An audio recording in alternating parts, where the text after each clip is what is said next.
आज के इस वीडियो में हम पढ़ेंगे श्रम लागत नियंत्रण यानी कि लेबर कॉस्ट कंट्रोल।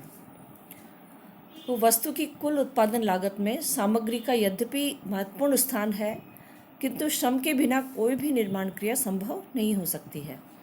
आधुनिक वैज्ञानिक आविष्कारों के फलस्वरूप निर्माण कार्यों में मशीनों का प्रयोग बहुत ही महत्वपूर्ण हो गया है।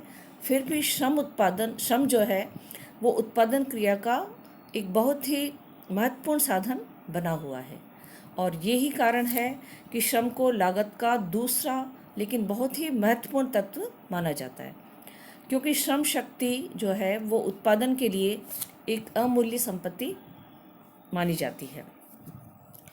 यदि कोई राष्ट्र अपनी मानव संसाधन यानी कि श्रम की कार्यकुशलता में वृद्धि करने में सफल हो जाता है, तो उस देश के उद्योग धंधे निश्चय ही न्यून लागत पर उच्च किस्म की वस्तुओं का निर्माण करने में सफल हो सकेंगे।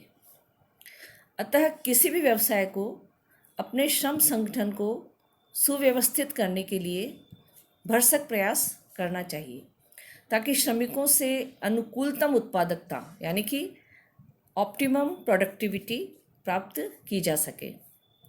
मैज, करी और फ्रैंक इनके अनुसार श्रम लागत जो निर्माण कार्य में मानवीय सहयोग एवं अंशदान का परिचायक है, लागत का एक महत्वपूर्ण तत्व है, जिसका निरंतर नियंत्रण, मापन एवं विश्लेषण आवश्यक है। अब हम पढ़ेंगे श्रम संगठन के बारे में यानी कि लेबर ऑर्गेनाइजेशन। तो एक अच्छी श्रम व्यवस्था जो है उसके लिए कुछ पहलुओं पे विचार करना आवश्यक हो जाता है। पहला जो पहलू वो है श्रमिकों का चयन, नियुक्ति तथा योग्यतानुसार कार्य का वितरण। इसके बाद दूसरा जो पहलू है इसका वो है श्रमिकों के समय पर नियंत्रण। तीसरा पहलू है मजदूरी का निर्धारण एवं भुगतान, और चौथा पहलू है श्रम लागत का लेखांकन। तो सबसे पहले हम इसका जो पहला जो पहलू है, फर्स्ट पहलू जो है उसके बारे में देखेंगे।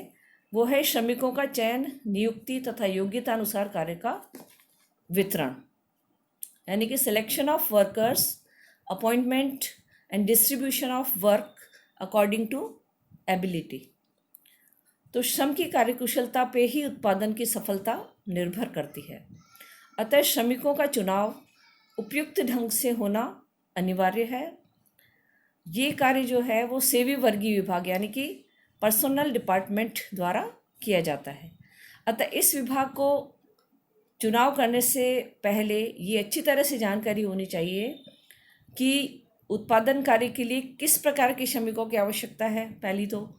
दूसरा, उनकी साधारण या तकनीकी योग्यता क्या होनी चाहिए। तीसरा, उनके कार्य को प्रभावित करने वाले मुख्य घटक कौन कौन से हैं।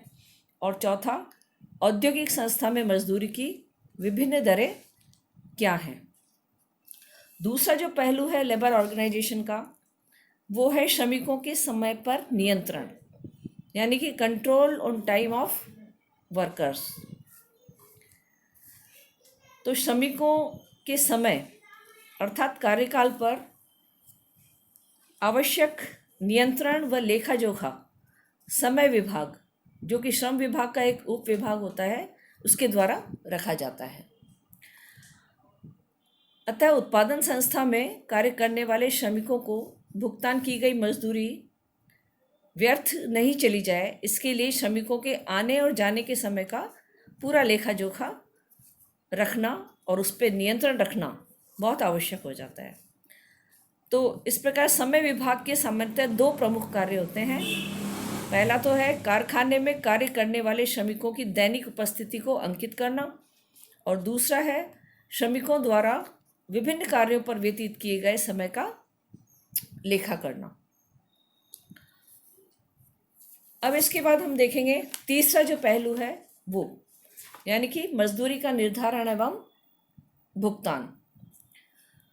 मजदूरी विभाग, जो कि समय विभाग और लागत लेखांकन विभाग के मध्य एक कड़ी है, वो श्रमिकों को दी जाने वाली राशि की गणना करता है तथा उनको प्रति सप्ताह या प्रति 15 दिनों पर मजदूरी के भुगतान की व्यवस्था करता है। प्रत्येक श्रमिक को दी जाने वाली मजदूरी की राशि की गणना करने के लिए इस विभाग के द्वारा समय विभाग से प्रतिदिन या प्रति सप्ताह प्रत्येक श्रमिक के समय घड़ी यंत्र का प्रपत्र के साथ उसके कार्यपत्रक यानी कि जॉब कार्ड, समय पत्रक, टाइम शीट तथा मजदूरी पर्चियाँ, वेज स्लिप एकत्रित की जाती हैं और भुगतान के लिए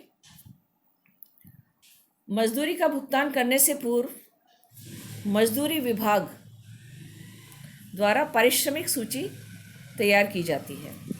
ये इस विभाग की महत्वपूर्ण पुस्तक या सूची होती है जिसमें प्रत्येक श्रमिक की कार्यपत्रक, समय पत्रक, कार्यानुसार पत्रक तथा मजदूरी पर्ची से आवश्यक प्रविष्टियाँ की जाती हैं।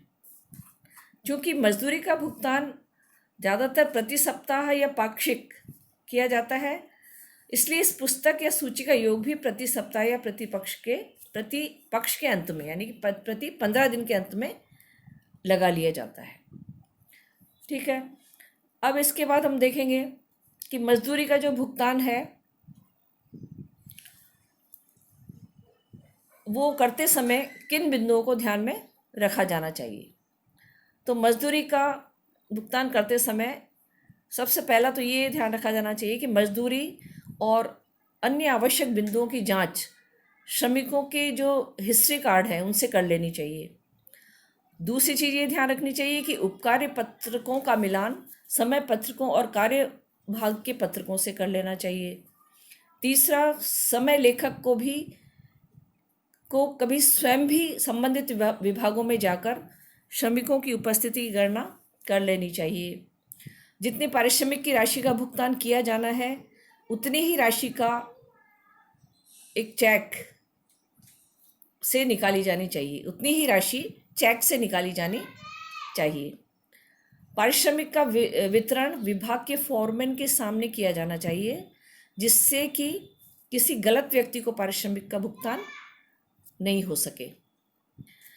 एक श्रमिक का पारिश्रमिक किसी अन्य श्रमिक को नहीं देना चाहिए, यानी श्रमिक को दी जाने वाली राशि का लिफाफा पहले ही प्रत्येक श्रमिक के लिए अलग अलग रख लेना चाहिए। आकस्मिक श्रमिक जो होते हैं, कैजुअल वर्कर्स जो होते हैं, उनका भुगतान स्थायी श्रमिकों के साथ नहीं किया जाना चाहिए। और ओवरटाइम जो करते हैं, ओवरटाइम कार्य के घंटे यदि पहले से ही स्वीकृत हों तो अधिक अच्छा रहता है। यदि ये संभव नहीं हो तो अधिक समय कार्य करने की पुष्टि विभागीय फोरमैन के द्वारा की जानी चाहिए। अब हम देखेंगे चौथा पहलू इसका, श्रम लागत का लेखांकन यानी कि अकाउंटिंग ऑफ वेजेस कॉस्ट। कारखाने में श्रमिकों के द्वारा किए गए कार्य के बदले में दिया जाने वाला जो पारिश्रमिक है उसका लेखांकन यदि नहीं किया जाए तो किसी वस्तु की लागत सही तरह से ज्ञात नहीं होगी। अतः मजदूरी विभाग द्वारा दी गई मजदूरी का उचित लेखा उत्पादन संस्था के लागत लेखा विभाग द्वारा किया जाता है। आवश्यक लेखे करने से पूर्व वह मजदूरी विभाग से प्रत्येक श्रमिक का कार्यपत्रक, समय पत्रक, कार्यानुसार पत्रक तथा मजदूरी पर्ची आदि प्राप्त करता है और इन पत्रों आदि को इस विभाग में कार्यानुसार अलग अलग छांटकर एक क्रम में व्यवस्थित किया जाता है और उनके आधार पर मजदूरी सार या सारांश यानी कि वेजेस एब्स्ट्रैक्ट तैयार किया जाता है ताकि कार्य के अनुसार श्रम लागत ज्ञात की जा सके।